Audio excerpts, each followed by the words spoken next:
Welcome to Real Estate Coaching Radio, starring award-winning real estate coaches and #1 international best-selling authors, Tim and Julie Harris. This is the #1 daily radio show for realtors looking for a no BS, authentic, real-time coaching experience. What's really working in today's market, how to generate more leads, make more money, and have more time for what you love in your life. And now your hosts, Tim and Julie Harris.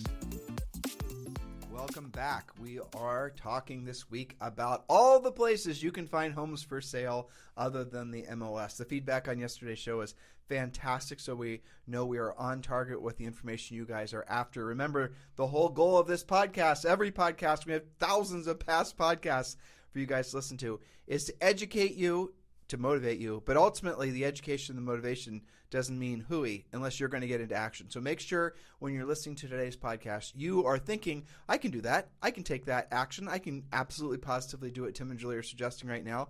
And one of the first actions we're asking you to take, and we are wanting you to take this very seriously, it's your admittance. It's your price for your seat on today's podcast. It's very simple. Just give us a 5-star review on iTunes or on Spotify, and do leave some pithy comments. Pithy means nice, favorable, compliments and comments, and we certainly appreciate it. On Spotify and on iTunes, that does go a long way in helping us to stay on our own mission, which is being the #1 listened to daily podcast for real estate agents in at least the United States, which we are. And we are hoping to expand that, and we're going to need your help to do it, to the planet, the entire planet Earth. And now because of Elon Musk, we're going to, I just thought about it. We could easily start claiming to be the #1 listened to daily podcast on Mars. That's right. Why not? We need to start doing Starlink that. is probably broadcasting there right this second. Exactly. So we left off yesterday on point number 5. And again, make sure you go back and listen to yesterday's shows about this particular topic, and do expand your thinking, but most importantly, do take action on your expansive thoughts. Point number 5, Mrs. Harris. Yes, and I love these points because it accomplishes 2 things. One is it enables you to get your wayward buyers in contract. You know, those folks that are counting on you to actually find them something. And by using them as your excuse to do these items, you will also create listing inventory for yourself, because not every listing that you uncover will be a match for your buyers. And so to even take this thinking to the next level, how many sellers are out there that would be sellers, if they had a place to move to? So in your quest to find listings, how often will those listings that you find when you use one of our sources and you indeed find a house for sale, you think to yourself, you put that house for sale, you let other people know about that property, you do all the things we teach you to do in the coaching program. A lot of those people, depending on the price range, probably 50 or 60% of them are also going to have a house to sell. So you taking action on one of our ideas and listing just one house, how many transactions is that going to create for you? One listing could make your entire year, especially if you have a higher end sale price. That's exactly true. So point number 5, if you missed points 1 through 4, get caught up on yesterday's podcast. Point number 5, new build sales reps can also tell you which homes are about to fall out of contract. They do come out of contract at many different points of being built for many different reasons. Now, if they don't already have someone set to buy it, this is an off-market new construction listing. You will not see that in your MLS. And I just thought of course, another point kind of related to this. Point number 5A. 5A, 5.5. And that is to talk with the listing agents who are very dominant in your market, because they probably have, I know they have because I talk to them all the time, a list of people who would be just what you said. I would normally list, but where am I going to go? You can control that entire transaction, build in time frames, have lease backs, do everything that you can't do when you're competing and losing out. When you network, and maybe you are one of those agents, good for you if you are, but network with agents who you know typically do have listing inventory. So let's give them some advanced coaching on this last point. So you will discover that not very many build reps will take, or not many builders will take, a home sale contingency unless the house was like 2 years, or the new construction is for like a year or 2 years out. All right. So, and that's not that frequent, but let's just focus on this. If they went into contract on new construction, but they were not contingent on home sale, I guarantee you they're contingent on financing. And I bet you, follow me here, the financing was contingent on home sale. So the buyer, or the builder, accepted a non-home sale contingent contract, but did accept a contingent of financing contract, and the financing was contingent on, guess what, the home sale. If the house didn't sell for whatever particular reason, obviously they're going to want to that builder is going to want to get that property sold. That loan officer is going to want to make sure that property gets sold. Nobody gets paid unless the property gets sold. So not only are we suggesting in point number 4 that you work directly with the new build reps, you want to work directly with the new build reps' preferred lenders. You want to work with the in-house lenders that the new build reps might be using. Again, you're going to have to do some real work. I actually just thought of another point. Yes. And I'm going to say it now, even though it's out of sequence, but it's still worth doing. Back in the housing crash, we coached all of you guys to go directly into your local banks, go directly to your bank managers, and ask them specifically who handles the potential distressed property in your community at that particular bank. And many of you were able to become listing agents for asset management companies or directly for those banks. That will still happen, but it's happening in a different way now. So a lot of times there's 2 different kinds of loans. There's obviously the loans that the bank will service, but essentially it's a government loan, but they're servicing it. They're collecting the payments. Their names are on the website when you log in to see your mortgage balance, but they're servicing the loan for somebody else. But some of these banks, a lot of these banks, especially in the upper end non-conforming loans, they portfolioed those loans. In other words, they lent their own money, so they're servicing their own accounts. Hopefully, if you guys don't understand what I'm saying, just keep all these thoughts in your head and you can fill in the blanks later. This podcast is 30 minutes, but you hopefully are understanding this concept. If you walk into the bank and you ask the bank, what are they doing with their portfolio loans that are in default, you will discover that they absolutely positively refer those to local agents. If you're a customer of that bank and you're talking directly with that bank manager about obviously, hopefully helping them with some of their potentially distressed property, you will get those leads. Because do you think any other agent has ever walked into that bank manager's office and had that question asked of them, at least in the past 14 or 15 years? Nope. That'd be a hard no. So be proactive. You will find all kinds of hidden inventory of homes for sale, all kinds of things. Another thing, I don't want to go on a total tangent here, but banks are also going to know about some things that happen when the houses go into probate. We'll talk about that here in a second. Maybe tomorrow we'll talk about that. But there's so many different avenues for you to create business for yourself. Think to yourself, who are the people that are already in touch with a mortgage, a house for sale? Think of all the different people and businesses. Go to all of them. And how about this, guys? There are home inspectors that you could be asking for referrals. Obviously, we talked about lenders. We talked about, how about home improvement companies? How about companies? There's what's that company, Julie? They're actually a sponsor of the podcast occasionally. The one where they fix up the house prior to being for sale. Yes, but I can't remember the name of it right now. It'll hit me in a second. Well, they're marketing to agents for agents to take the houses to them and give the consumer, fix the house up, and the consumer can pay this company back when the house goes to close. You guys will find that there's other contractors that are doing similar things in your marketplace. Well, they obviously are being contacted directly from a perspective from homeowners who need to have work done to their house, and maybe they didn't have the money, or maybe the contractor was more than willing to do the work and put some interest on the loan, or just all these other types of things. Those are another great source of business. So just start thinking in terms of everybody who comes in contact with a seller, which is obviously thousands of people. Those are just a litany of potential listing opportunities for you. Yes, but only if you ask. Don't be a secret agent. Point number 6 is one of my favorites. For rent by owners of single-family homes, duplexes, maybe fourplexes. They are advertising their phone number. What is the number one thing you guys like to complain about? I can't find the phone number. Not with for rent by owners. It's right there. The script is simple, and it's a business decision for them. They're also a great resource to have a place for your wayward sellers who have sold but not yet bought. Joe in Columbus asks me about this all the time when we have a new vacancy. He's like, I've got a seller who sold, but they haven't found anything yet. Can they do a short-term lease? So those for rent by owners have multiple purposes. But certainly, if you have a buyer that is not in contract because you haven't found him anything yet, and there is a for rent by owner, this is an investor who owns a single-family home, whose house meets your buyer's criteria, it makes a lot of sense for you to ask them if they would consider selling. Now, here's what they're going to say. One of two things. They're going to say, nope, I'm going to keep it forever. That's usually what I say when they call me, right?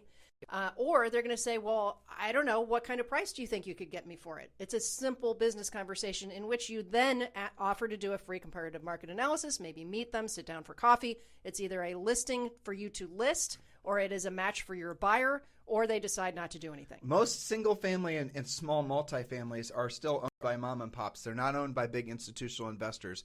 And how many of those small mom and pops actually take the time to know what the properties are worth? How many of them would be shocked if they knew what their properties are worth now? And how many of them will be thrilled when you call them and let them know? And then they'll be more than happy to get the property sold. You will discover that it's more than nothing. It's especially in the single family home. Like, for example, if you see one, we call it a landlord, investor, whatever you want to call it, but they have, say, less than 5 rental properties, or maybe even 1 rental property. It's a single family house, maybe it's a condo. They were probably involuntary landlords. Yep. They didn't choose to buy that. They got stuck with it, or they inherited it and got stuck with it. Or maybe they've owned it since the housing crash. They couldn't sell it then because they're upside down. They don't know the fact is that now they're not only not upside down, but they actually have a lot of equity. I promise you they would love to get rid of that property. It's been rented consistently, but still it's not been a big cash flow house for them. And maybe they want to sell it so they can use that cash to, guess what? Put towards the purchase of a move-up house. Thus, you create another listing for yourself. Their existing house they're living in now you've given them, say, $50,000 from this rental property you just sold or whatever. They sell their existing house, and now you have all this added equity that they can then translate into buying some dream house they've always wanted to buy, or a builder house. You guys get it? You have to start thinking in terms of all the different opportunities that are out there.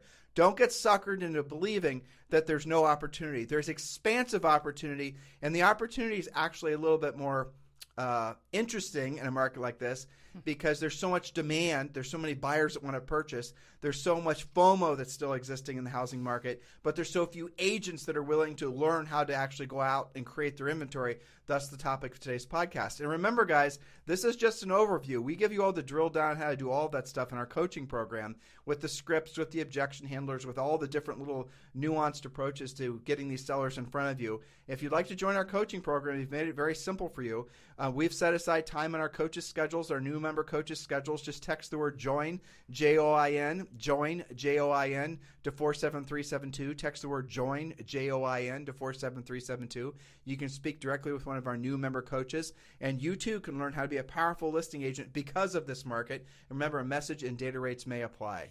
That's right. So you mentioned what we usually call the unintended rental property, where they maybe have just one and they haven't thought about it for a while. They've just sort of forgot about it. And that's most of most of them. That's most of the rental inventory that's out there. Most people don't own, they weren't crazy like we were, and they own dozens of them. Most people own 3 or 5 rental properties. But it still is good to ask them. Maybe they say, well, I'm going to keep that one forever. I kind of like it. I'm kind of attached to it, whatever.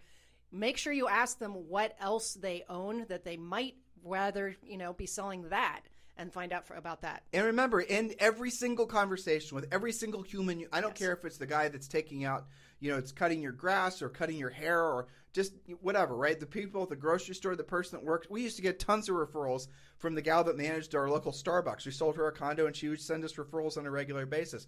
By the way, who do you know who's thinking about buying or selling real estate that I should be helping in this market? Or if you really want to be focused, by the way, and this is how you end every single conversation, by the way, who do you know who's thinking about selling their home in this market that I should be helping? You guys get it?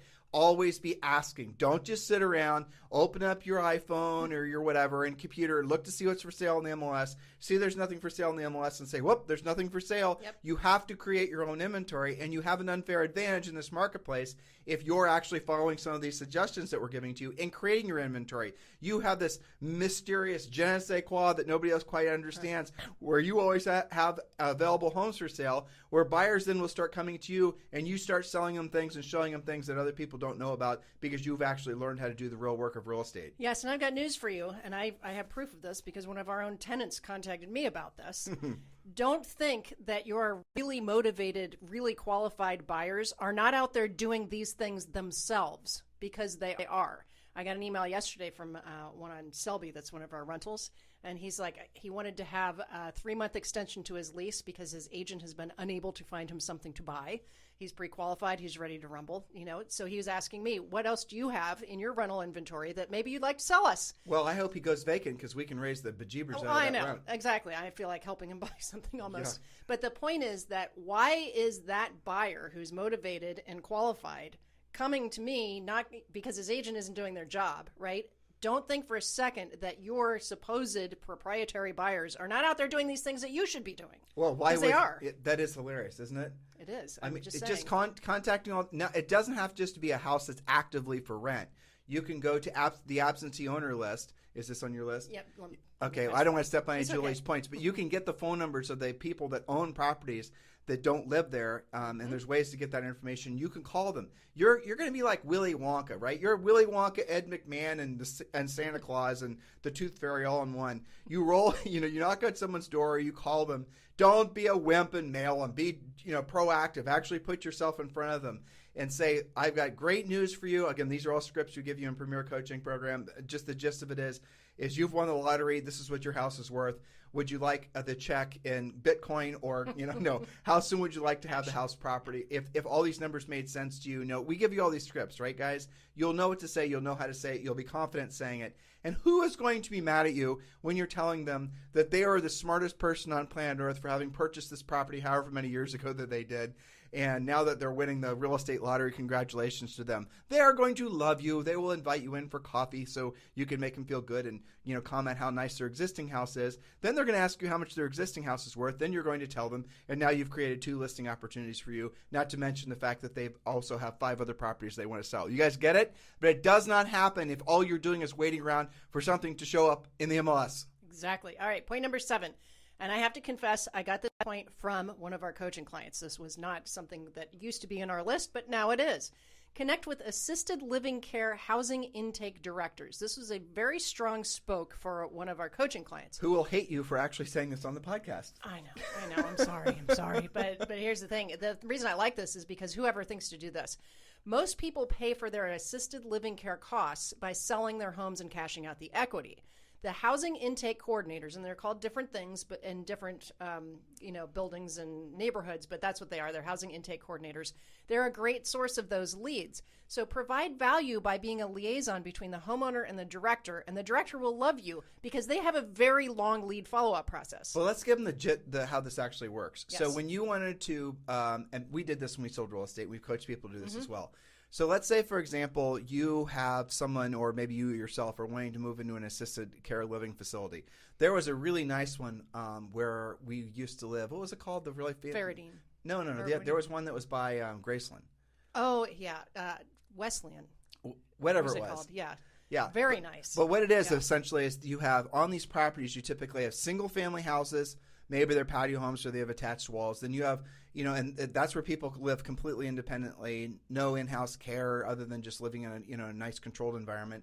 And then there's going to be some condos, maybe some apartments where they're going to be, maybe they have a nurse stopping by for a certain amount of time. And then there's another level of care that's beyond that. So what a lot of people will do is and those are oftentimes associated. There's a lot of, frankly, public companies that are in this business now. It's one of the fastest growing sectors of the real estate industry is what I'm describing to you.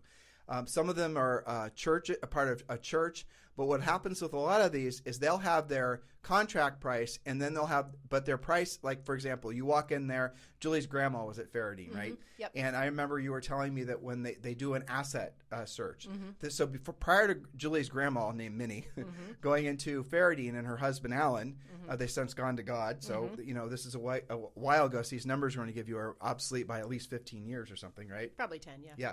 So what they did is they asked for complete assets on whoever's wanting to go in there. What's your house worth? What are your accounts? They do a complete and total financial, drill down. They're pre-qualifying. They're not just pre-qualifying. They're finding out what assets you have, because what you're going to do is your cost of what you're going to pay and to live in these facilities is going to be dependent. Your out-of-pocket is going to be dependent on and whether or not you can even live there in the first place, or where or how you're going to live there if you go there, whether it's going to be a low, what level of lifestyle it's going to be. It's depending on how many of the assets you pledge to said facility. So if you're going to sign over a house, if you're going to sign over other assets, and they're going to see that you're giving them what amounts to, let's say, $400,000, they're going to figure out what it actually costs to house you for the rest of your projected life. And then, I know this all sounds kind of morbid, but this is how it actually works. It's a business. It is a business. And so what a lot of these companies will do is they get access to these properties that are being pledged. Pledged isn't the right word. I don't remember what it is, but it's something like that. And then they will have to liquidate those properties in order to have the cash to then, obviously pay for the bills of the person that's going to be living in their facility. A lot of these facilities they have massive wait lists, 2, 3 year wait lists. And in that time, a lot of those people are essentially selling those assets. Now, this is what a lot of older people do, which is fascinating, and Julie's grandparents did this as well, is knowing that they were going to be they would have to provide a list of all their assets prior to going to the place that they went to, which was called Faradine, which was really nice. They sold and gave away basically all their assets. Yes. And then they were still able to go there, still had a great lifestyle. But then this is the interesting part. A lot of these facilities are subsidized by the government dependent on someone's net worth or what they can contribute. So if they have, they will get less subsidized by the government the more assets they have. So they can still go there and live, but if they have less assets, then obviously the government's going to have to make up the difference between what they would have otherwise been willing to pay. And it's also fascinating in some of these places, if your net worth is too much, which is crazy to actually, just put this in your head. If your net worth is too much, they'll turn you down because they're only looking for people with certain net worths within a certain level because of the fact that they're wanting the subsidy from the government. I don't understand how the whole business works, but again, I've had coaching clients that do this. The bottom line is you walk into these places, you talk with the intake directors. The intake directors are all going to have a constant stream of elderly people that have houses and other assets that they're going to want to sell. That's another killer spoke for you. Yes, and their representatives, maybe their heirs are taking care of it, but the point is they have a huge lead follow-up list is really what it is, and all of these people in some sense have home equity or they're going through that process. So that is a fantastic connection and a really great potential spoke. You can modify your pre-listing package. Our coaching client that I originally talked to about this, she modified her pre-listing package to include contacts for estate sales specialists, pet rescue, moving, storage, and it was all based on her discussion with one of these housing intake coordinators who told her what the initial contact was, what all of their objections were. Okay, which was, well, I'm not quite ready yet. I'm just looking at my options for when it's time. I don't know what I'm going to do with my golden retriever. I don't know what I'm going to do with all this stuff I've collected in the house living there for 35 years. So that makes sense to connect and be a liaison to estate sales specialist, also a great connection anyway. So this is one of those things where one thing leads to the next. A estate sales specialist is a fancy way of saying basically somebody that goes in there and they'll auction all the household goods off. Fancy garage sale. And this should have been another point, but that is another great source. Again, Julie and I got business by accident. There was a property that was listed with us. I remember this very clearly. And the people had passed away. The heirs were wanting us to get rid of the house for them. They were all out of state. The house was full of all their personal belongings. We called into an auction house, a lady who had, I think, a high-end thrift shop or something.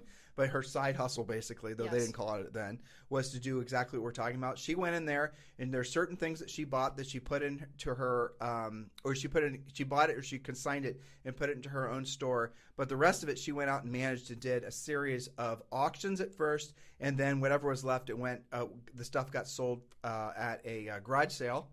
In their driveway, right. And then after that, whatever's left got donated. That's right. But that would have been another killer source for obviously listing leads. You guys have to start thinking expansively, and my mind just with all the different sources from just that one relationship, because she also knew contractors that we'd get referrals from. She would also know other sources of business from other people that were in some version of the same industry. From, say, for example, we had a police officer, Russ, and Russ and his wife would specialize in she was a dentist, he was a police officer, but as a hobby and as a great way of making money, they were going out and doing flips on the weekends. Well, how did Russ know about which properties he wanted to buy? He was buying properties that were in his beat. He was patrolling a particular part of Columbus. He knew what properties were vacant. He knew what properties were going to be coming for, were going to be vacant. FSBOs even. He knew everything, and then he needed Julie and I's help putting contracts together and getting the properties sold. But that's another great source, is if you know any law enforcement officers, that's another great angle for you. That's right. All right. So point number 8, we talked about a lot yesterday, but just reminding you so we keep our list going here. Find the notice of defaults, as the NODs. Search the zip codes that your buyers are looking in for NODs and see if those homes fit your buyer's criteria. These are not usually listed yet, but they are usually motivated. So that's a great way for you to control the entire transaction. Notice the defaults. You can get this information from a bunch of different sources. the notice of default source that we used. I think RedX provides that, don't they? I believe they do. Yeah, so if you guys want to get access to the same source that we used RedX for expireds and for sale by owners. I'm pretty sure they do notice of defaults as well. We talked about notice of defaults yesterday, but in essence, a notice of default is when the bank issues a legal notice saying the person is in default on their mortgage. Typically, it's after they've missed one payment. Well, I should say legally it's after they've missed one payment. Oftentimes, it's after they've missed more than one payment. But bottom line is another absolutely incredible source of businesses and notice of defaults, because most of those homeowners have equity in their property. And again, you're going to be Willy Wonka in a Santa Claus suit, telling them we can get this property sold. We can stop the house from going into foreclosure. We can make it so you don't have a foreclosure on your credit, and you also get to walk away with a big check that you otherwise might not be able to walk away with if the house goes to foreclosure. And if you want to get access to that list, just text the word RED, text the word RED to 47372, text the word RED to 47372, and when you do that, we'll text you back a link where you can go to a microsite and you can actually get $150 off RedX, which is a smoking deal, and that's only for our podcast listeners. So text the word RED, R-E-D, to 47372. A lot of agents ask us, well, if you guys were to get back in the real estate business, what would you do? One of the first things we would do is subscribe to RedX, because that's going to make it so that we don't have to hunt for phone numbers for prospective sellers.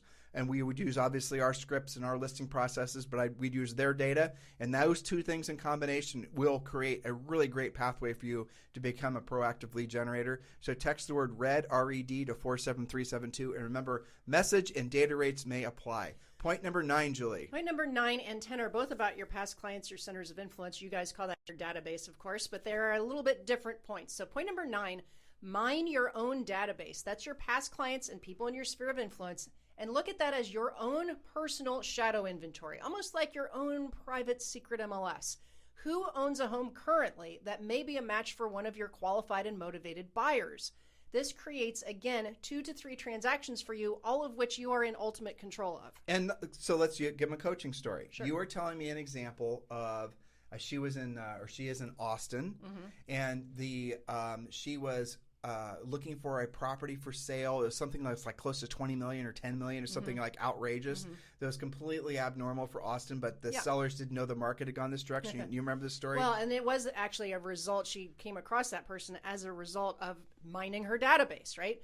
So first, that was caused by her losing out to somebody who was a past expired. The market heated up. Some other agent got it away from her. Why? Because she had not been doing this. Well, remember the backstory, if I'm getting all this correct. There was a new agent that came to her market. There was an agent from L.A. Yep. And the agent actually was door knocking, essentially expireds. And she was telling the seller, because what happened is the market, hockey sticked up so fast that the sellers weren't keeping up with the fact that their property, especially the expireds, were not just worth more than what, they were worth more than what they expired at, in some cases by 30 to 50% more. So she was able to say, Mr. Seller, you remember how your house expired for $1.5 million?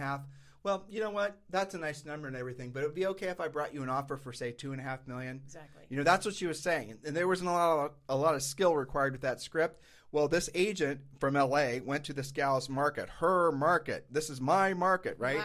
My neighborhood. And this gal was door knocking, and she was going after expireds, and she picked up a bunch of listings that should have been the other agent's listings, simply for the fact that she was letting the market know what the properties were worth. We're telling you to do the exact same thing with everyone you know. Let them know that they've won the real estate lottery. I don't care what inflation or interest rates or politics or who owns Twitter or who is moving to Mars or all the rest of it. Doesn't matter. Mr. Seller, great. I got unbelievably fantastic news for you.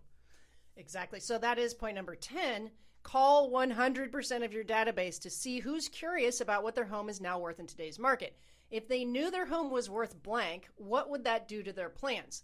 Let's go back to our agent in Austin. Because of what you just described about the California agent getting one of her expireds away from her because they got the price higher, okay, which is true on virtually every expired for the past 2 to 3 years, especially stuff that was off the market during early COVID. All right, so that inspired Austin agent to actually call her database, who she had previously been afraid to talk to. Why? Because like all of you, she didn't want to hear, well, I would move, but I can't find any place to buy. Except in this case, when she called into a very high-end neighborhood, this was like a $10 million, really nice, one of those fancy Austin neighborhoods. It was crazy because it was $10 million, but 2 years prior, it may have been like 3.5. Exactly. All right. So she was inspired then to actually talk to her database so that this would not happen to her again. And she said, would you like to know what your home is likely worth in today's market? She had her MLS in front of her. She had her comps in front of her. And she said, well, I don't know if you noticed these 3 recent comps. They were 9, like 10.5 and 11 million. And the seller just about passed out. Well, I already think of them as a seller, right? So her past client just about passed out and said, "You're kidding me." And our agent actually created the objection. She's like, well, where would you move next? Because she's so used to being afraid of it. It was in her head. But she wasn't used. She actually said that. Yeah, but she wasn't expecting the seller to be so. She was expecting a negative response. Oh, I'm prospecting. I'm bothering people. Well, blah, exactly. blah, blah. She didn't realize that seller was going to be, well, what became a seller was going to be thrilled to have that. Yeah. Who wouldn't want that And call? You know what the seller said? She said, if you can get me 11 million, I will figure out where to live on my own. Thank you very much. Come on over. Yeah. So there you go. And that was one of her prior expireds that she right. didn't call That's right. to tell them the new market. And it took that other agent from outside the market. To cause it to happen. Exactly. That's right. So how many of you are in that situation? Are you really looking at your own database as your own inventory? The great thing about that, if you're lucky and some agent from another state doesn't move in and start calling them because you're not, maybe you will be the only one talking to them. If you're not doing that, you really have no business being mad when you drive past one of your past clients with somebody else's sold sign in the yard. Yeah, guys, look, what we're trying to help you understand, and I think you'll see the common element. We're on point number 10, and we've got, twice that more to go in the next few days. The common element is what? You have to be proactive. You have to call. This is not, okay, now we're going to create a funnel, and it's going to be a Facebook funnel. It's going to lead to a Twitter funnel, which is going to lead to a TikTok funnel, which is going to lead to a funnel, which is, I don't even know where the hell it's funneling. Okay? Yeah, I know. And you're going to have to do a lot more of it more frequently because, you just haven't been doing it long enough. And then I'm going to send them a bunch of videos. I'm going to watch how often they open the video. And the ones that open the video in less than 5 minutes and open 3 times, and I'm going to call those people. No, I'm not. I'm not going to call them. I'm putting them into another campaign and the other campaign. But then I'm going to expose them to my branding every single day. Right. Then I'm going to send them a message. And you guys get the point. It's insane. Stop doing it. Pick up the phone and call the folks that you know have homes for sale, who you suspect, and rightfully so, would have a home for sale if you were to call them up and tell them that they've won the real estate lottery. You guys following us in all of this? Or don't complain when somebody else does. There might be people out there who will, and this is what you're going to experience. We were waiting for Johnny or Susie to graduate from high school or whatever, but forget that. If you're telling me right now I can get 11 million, Johnny or Susie can live in the mobile home. Exactly. We're going to drive around the country and live in a camper. Well, but the point is that people's motivation does change, especially when you let them know what they could cash out for. And a lot of the sales that I do see happening right now, and I'm hearing about from coaching clients, are just what you described. It's people who already have downsized. They had what had been a VRBO, vacation rental, that they've decided now they're going to move in. Now they're getting ready to sell the family home. When I go to my high school Facebook page, you know what one of the most common things that's being posted right now? My parents are finally selling our family home that I grew up in. And they'll post that and then, being all sad about that. And then they'll be like, oh, let's pray that the sale closes because mom and dad want to move to Florida. So that's a very common thing. And those are some of the listings that are happening. But I also see that many times those are changing hands amongst like people that grew up in the neighborhood. Don't want to move pocket back. listing kind of things. So they're not all going to hit the MLS. Right. Yeah. That's actually, I know exactly what you're talking about. That's how you found, you helped your brother find a house, was a familial connection like that. That's right. Yeah. That's, Shall we wrap or should we do some more? Let me see. Let's see if we have an easy flow into the next And I also point. want to point out that these first 10 points, we did 5 yesterday and 5 today. When you do all of these, not if, because you're going to do all of them, every single one of these, I don't think we've asked them to spend a single dollar, except maybe to get their discount at RedX, right? But this is very inexpensive. All we're asking you to do is have a level of skill, which we can help you with in coaching, take action. And the really cool thing about these first 10 points is when you do this, you'll have virtually no competition. How many of you guys are so frustrated because you're trying to get your buyers in contract, you keep on losing out, you have buyers who are otherwise motivated and qualified, but they can't make up the appraisal gap, or they can't do a ginormous earnest money deposit. Well, if you want to keep on banging your head into the wall, keep doing the same things that you've done, which will make you lose, and then that buyer will eventually bail on you. Some of those buyers also have listings that you're going to lose out on. So if you want to get different results, you have to take different action. I'm going to expand on that thought because it's so relevant. In a market like this, every single, the approach has to be, whatever I did last year or the years prior that was working to generate business, to make a profit, hopefully you're making a profit, hopefully you're making a big profit, you have to start with the assumption, because all the rules have changed and are changing so fast, that none of those things are going to work at all, or they're not going to work at the same level. And this really goes for anything that is a passive, paid lead generation type thing. All of those things, those companies all come to market when it's a hot seller's market, because agents, they're not really paying too much attention to their cash flow because the cash is flowing. That goes true with all kinds of ancillary mortgage companies, title companies. They all just say, well, what the hell? The money's coming in. We have, tens of thousands or even millions of dollars coming in on the books, coming in for the next few years or 6 months if you're whatever, right? You guys get the point? People don't take the time, stop and analyze. That's the reason that branding companies come around. There's no way to hold, if you can't hold accountable what it is that you're spending your money on, chances are you shouldn't be spending your money on it at all and never should have in the first place. Because if you can't absolutely positively say this expense is leading to this paycheck, a direct correlation, A has to equal B, in a market like this, you really should stop doing it, and you should stop doing it urgently. And now that's not to say, here's the thing you got to understand. If the things that worked in the previous market don't work now, it's not to say they're not going to work again in 6 months to 12 months, but you can put them on the back burner and stop wasting your money on these things. You've got to start being proactive. But here's what's going to happen. When you've weaned yourself off the passive, when you've weaned yourself off spending money on things that you intuitively know don't really work, you just gotten it, you believe that it works. I remember when Julie and I sold real estate, we used to advertise in, we sold real estate right when the internet started coming out in I'd say really early to mid 90s. Like we had one of the first URLs, our URL, timandjulieharris.com. It was, we bought that, I think, in the first year that consumers could buy URLs. It's an ancient URL. But at that same time, that internet marketing and lead generation was just starting. But the thing that people were mostly still doing, and they still do this in a lot of rural communities, frankly, are these homes magazines that you see at the grocery stores and whatnot. And Julie and I would spend a lot of money on these homes magazines, especially on some of our upper end listings. And then, the only people that would ever read them was the people waiting to check out and buy their whatever they're buying, yep. Or the sellers who actually, love to see their house in pictures and all those types of things. Well, I remember when the market adjusted, it was after September 11th, yep. Or the stock market crashed or something. And we were having this very conversation with ourselves. The days in the market was extending. The nature of the market was changing. It wasn't exactly like it is now. But the point was there was a lot of consternation, headwinds in the marketplace. And we said, well, what can we absolutely positively not directly lead a closed transaction? Like, did this equal this, right?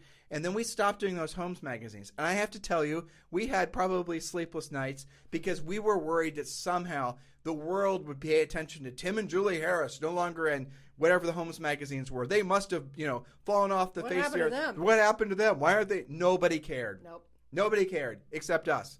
And our savings account.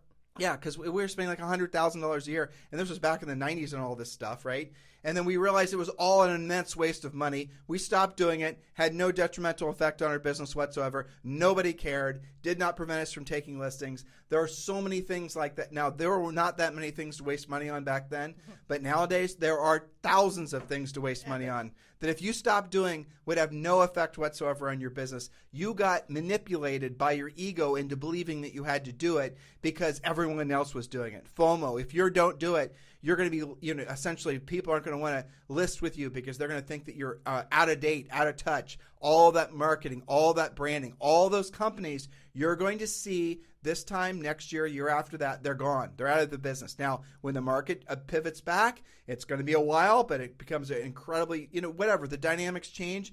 Different businesses will get in and they'll start trying to leverage the fact that many agents will never learn how to be proactive lead generators. Many agents will never take the time to learn the skills necessary to go after these great sources of business that we're telling you about. Many agents will get into this business and they'll just, buy leads or whatever the thing is in that particular era. the buying leads, the branding, the team building, and all this stuff, that era is coming to a close. And it's not just going to be here today and gone tomorrow. It's going to slowly, you're going to start seeing it ebbing and flowing to the point where people stop talking about it. That's how trends die. That's what's happening right now. And right now, in these times of change, where all these, passive lead generation, gimmicky ego type things start to dissipate, if you are a proactive lead generator and you're picking up the phone and you're doing the real work of real estate, you will clean up. Because there's a whole generation of agents that have never learned how to be proactive lead generators. If this is the first podcast you've ever listened to Tim and Julie, first time you ever come in contact with us, you didn't even know what proactive lead generation, you don't even know what it means, let alone how to do it, because you've only been in the industry since you were supposed to buy leads, build teams, work on your brand. In the last 14, 15 years, that's all it's been. And that's what the market's been awash of. It's all been a big HTV, series. You guys get the point? Now, if you've only been in the industry during this time, you don't know how to do anything other than the passive stuff. You've never taken the time to learn how to do anything other than the proactive stuff. And you've never learned how to do the proactive stuff.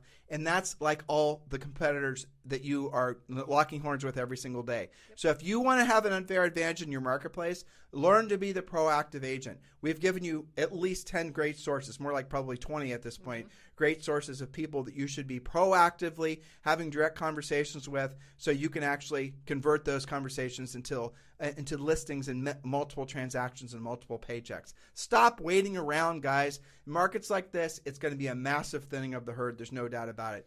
By the way, one of the smartest things all of you can be doing, without a doubt, is aligning with EXP Realty. Why? Because EXP Realty creates multiple streams of income for you. Most agents, the conversation is what are you paying your broker? What EXP Realty, it's about what the broker is paying you. It's completely different. That's the reason EXP Realty is the fastest growing residential real estate company in perhaps the history of the United States. I'd be shocked if that wasn't true. Right now, entering into this new strange world that we're all entering into together, some of us are entering into it with eyes open, some of us are entering into it with eyes closed. How would you like to have money coming in from revenue share, from your real estate transactions, from the value of the equity that you have in EXP Realty? Agents who choose to be are owners of EXP Realty. This is what you want in a changing market. You want to be part of what's next. If you want to be part of the generation of agents that are going to essentially become millionaires and multimillionaires, those who choose to be, by pursuing things like revenue share because of EXP Realty, think to yourself, how much better would you feel about the business and all the changing markets if you had, say, for example, listened to us 3 years ago, joined EXP Realty, and have enough money coming in passively from revenue share at this point that maybe you didn't have to worry about your personal overhead. Guys, it's still possible for you because of this market. Brokerages, teams, individual agents, new agents, seasoned agents, it's a perfect brokerage for everyone. And yes, obviously, Julie and I are proudly associated with EXP Realty. We'd love the right to be your sponsor, earn the right to be your sponsor at EXP Realty. And I'm going to announce something, and I did not tell Julie about this, and we're not really set up for this yet, but I'm going to announce it. When you join EXP Realty and you're personally sponsored by Tim and Julie Harris, we're going to give you the first month of Premier Coaching for free. So you can get into our coaching program for free if you choose to be sponsored by Tim and Julie Harris when you're joining EXP Realty. But here's how you've got to do it, because I've got nothing set up for that yet. Just text me directly, 512-758-0206. 512-758-0206. You know what? I'm going to make it even better. Okay. If you're personally sponsored by Julie and I at EXP Realty, we're not going to give you the first month for free. We're going to give you Premier Coaching for free. If you're an existing Premier Coaching client, Julie just gave me a look. If you're an existing Premier Coaching client and you're personally sponsored by Julie and I, you message me and we'll extend your coaching agreement with us for free. If you are ready to join EXP Realty and you're looking for a sponsor that's obviously going to be incredibly proactive in your success, Julie and I will give you our Premier Coaching program, which is worth $3,000. That's what people paid for years. We'll give it to you for free if we're personally sponsoring you at EXP Realty, but you've got to text me directly at 512-758-0206. There's no link, no page, no place, no text other than to text me on my cell phone. 512-758-0206. So if you're ready to join EXP Realty and you're looking for sponsors that are obviously going to be very proactive in your success, Julie and I would love the right to be your EXP Realty sponsors, and we are going to give you our Premier Coaching Program for free if you're personally sponsored by us. Text me directly at 512-758-0206. You weren't expecting that, were you? No, I need to go recover now. So, but here's the cool thing, you guys. We talk about at sort of the flyby level, a lot of scripts, for example. Every one of these 10 points had some level of scripting to it, which we do, you and I, just sort of conversationally, because we've done it so many times ourselves, plus coaching calls, et cetera, and with the coaches. So if you want the actual download, print out the scripts. This is the exact conversation. That comes from Premier Coaching. Yep, it does. And if you're being personally sponsored by Julie and I, EXP Realty, Yeah. that doesn't cost you anything. And that does include your daily semi-private coaching call with one of our coaches. So there you guys go. Hopefully we filled your heads with education, motivation, frankly, optimism too, because changing markets like this, we love. Markets like this are fantastic because when you're willing to work and you have skill set, you are going to so easily dominate because there's still billions of agents. But the reality of it is they won't have the skill set that you'll have. So you are going to have this undefinable, unfair advantage in the marketplace, and that's exciting. It is. And really, these types of things that they have to do now to sell what they need to meet or exceed their goals, I really believe this is what makes great agents. Yeah, because, definitely. Because, when the market's kind of selling itself and the buyers are finding it on their own and you just have to throw a contract together, you're a listing agent, you just got to choose one out of 20 contracts that you can accept. Honestly, is that a lot of skill? Is that a high-level skill? It does take some skill, but it's not the same as learning this stuff. And when you guys go after these sources that we've rattled off for you so far, you're not competing with a bunch of other agents when you call for rent by owner. You're not competing with a bunch of other agents when you call an assisted living facility. You're not competing with a bunch of other agents when you call notice of defaults. Well, there's more than, agents do chase those leads. There's not that many other agents that are going to be calling your centers of influence and past clients in your database using our scripts to know what to say, how to say it. You guys get the point? In a market like this, you make your own market. If you're waiting around for the market to come to you, you're not going to make it. Nope. There's that kind of rhymes, and that's a perfect way to end today's podcast. There you go. You guys have a fantastic day. I really appreciate the motivation for this topic. A lot of you guys have been asking for us to drill down on this, and we'll continue for the next few days. And you guys have a fantastic day. Please, please, please do give us a 5-star review on iTunes and on Spotify and leave some nice comments why you love the podcast. So many of you do. This is the #1 listened to daily podcast for real estate professionals in at least the United States. It is incredibly thrilling for us, and it's absolutely our honor, our professional honor to be your podcast coaches. And those of you who are going to move forward and become one of our coaching clients, guys, be excited about this market. Don't be scared of it. Let everyone else be scared. Let everyone else worry about what's next. You know what's next. You're going to stay aligned with Julie and I. You guys have a fantastic day. We'll talk to you on the show tomorrow.